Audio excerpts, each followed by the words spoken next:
Dela writes, my MVVs, welcome.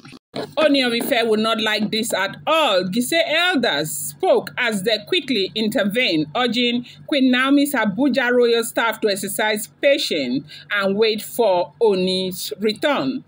Yesterday, we got a report that Queen Naomi went to Abuja to, dismiss all her royal staff, telling them that there was no need for them to be there and giving them money. From what we heard, the money that she spent before leaving the royal estate in Abuja in Minister's Hill, they say she spent about 8.5 million. Now, for each of those staff, she gave 1.5 million, okay? And the drivers were, and they said they were crying the entire time because a lot of them really wanted to stay and work for Olori Naomi. But Olori Naomi said since she's not likely to always be around there, that there was no need for them to be there. That if they want to return back to the palace of the Ooni of Ife to be reassigned to other Oloris, that will be fine. But for her, she doesn't need them anymore, that she doesn't need their services anymore.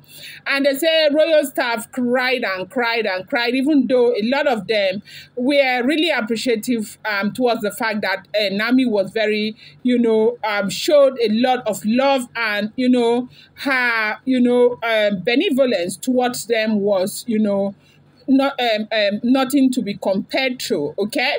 And so now they said that right in Ile-Ife, everybody heard about what Olori Naomi did. And Giesi elders decided to intervene very quickly because they knew that, the Ooni of Ife would not like that. Okay, so in case you're hearing that sound, it's raining here. It's raining. Okay, so now Giesi elders are saying Kabiyesi will not like that at all, that they have intervened and asked the staff to stay put until Ooni comes out of seclusion. Ooni is still in his seclusion. Apparently, it's about 4 days today, if I am not mistaken. And in the next 3 days, Ooni is likely to come out of seclusion by the grace of God Almighty. So they quickly intervened. They begged the staff to wait for Ooni of Ife to come. Now, one of the major worries of the Ooni of Ife before he even went into seclusion was Olori Naomi. He is begging, or before he left, they say he actually begged Naomi not to go anywhere, that he cannot wait to see Olori Naomi's pretty face by the time he comes out of seclusion, okay? And so right now, is of course such a big deal that Naomi is making preparation and doing everything that is within her power to kind of disassociate herself from the royal family as much as possible. And the Giesi elders are seeing this and they are not happy about it. They are working against time to see what they can do to stop some of the choices that Olori Naomi is making right now. And you see, it's even because of some of these things that is making me tell you that Naomi might not come back to the palace of the Ooni of Ife, or she might not return back to that marriage. Even though some people say they'll never say never, everything is in the hand of God. One thing that is making Naomi so hardened towards this situation is the fact that she knows that she is not safe. Should she come back to that marriage, something is likely to even give way, okay? Now, look at what is going on right now. Everybody knows that the target is Tadenikawo right now.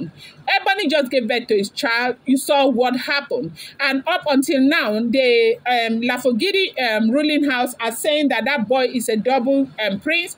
And so he as much as deserved the place of even a double king. That was what they wanted. That seed was what they wanted the Ooni of Ife to plant in Ebony. And Ooni of Ife went ahead and planted that seed without knowing that, look, oh, these people might just be I might just be playing with those who will take me down. So this is a situation of things. They said it's not even only in the Abuja mansion.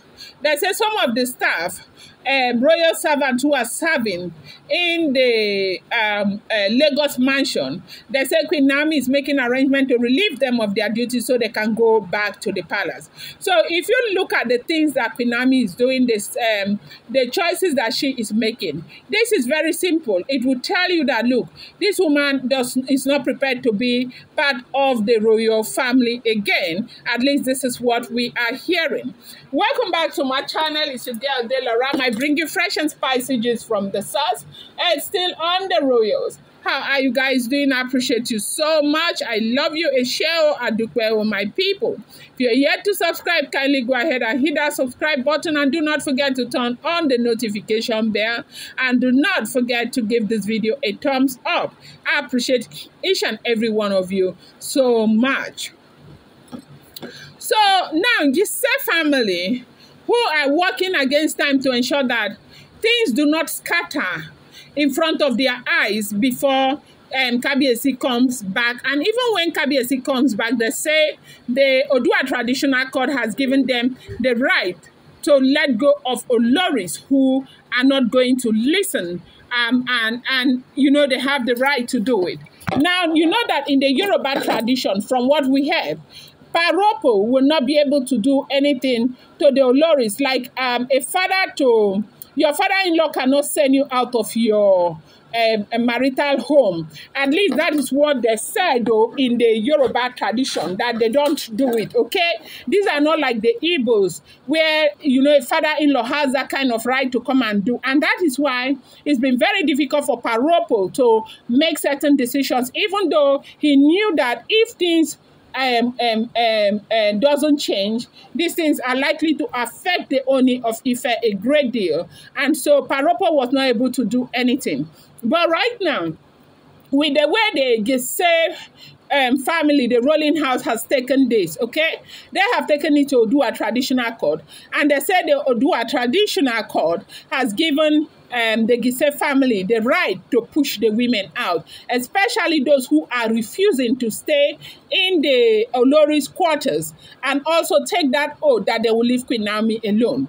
So right now, my thing is that, should that take the oath that they will leave Queen Naomi alone? Do you think that will suffice? Do you think Queen Naomi will come back if that oath is taken? Is what I do not know. But one thing we do know right now is that Giesi family is working against time to ensure that Queen Naomi returns back to her matrimonial home. They said that they never acted on time. If they had acted on time, things wouldn't have gotten this bad. But at the end of the day, you do know that this is Queen Naomi's decision. Nobody can force Queen Naomi to be in a place where she does not want to be. And so whether they are able to appease the mind of Queen Naomi for her to decide that she wants to return back to the palace of the Ooni of Ife is what I do not know. But as I am telling you, Del, from the feelers we are getting, Queen Naomi might never ever come back to that home again. Her mind is no longer there because of the decisions she's making. She's disassociating herself with the royal family. Day by day and day by day, she is completely disappointed in the Ooni of Ife. She doesn't believe anything the monarch is saying anymore. The monarch's word is supposed to be his bond. When he says, I'm going, he goes. When he says, I'm not going, he doesn't go. But right now, everything he has said to Queen Naomi has been the complete opposite. You saw what happened with Ebony. Yeah, we all saw what happened. So at this junction, how do you think Queen Naomi is able to believe the monarch again? Well, the Giesi ruling house has asked the staff in Abuja to wait until Ooni comes out of seclusion. I am very sure that they will indeed wait for the respect they have for the Ooni of Ife. But let's see if anything changes when Kabiyesi comes out of seclusion. I'm going to bring you more updates. Do not forget, these are all alleged rumors and speculated information making the rounds on social media.